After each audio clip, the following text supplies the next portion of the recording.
jos keičiasi. Ir nereikia laukti, kol ateis kas nors ir išspręs visas problemas jūsų gyvenime ir padarys pokytį už jūs, sudarys tą palankę terpę jums augti, vystytis ir tobulėti. To nebus.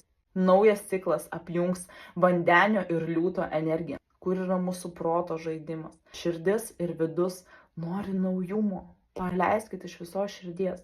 Verkit, rėkit, pykit. Nelaikykit šitų savo emocijų, nemedituokit, nieko nedarykit tam, kad sustabdyti tas emocijas, kurios veršis iš jūsų. Nes gegužės mėnesis yra būtent apie paleidimą. Kad čia medalį turi duoti, kad aš tai save laikau paskutinioje vietoje, nes man visi kiti yra pirmoje vietoje.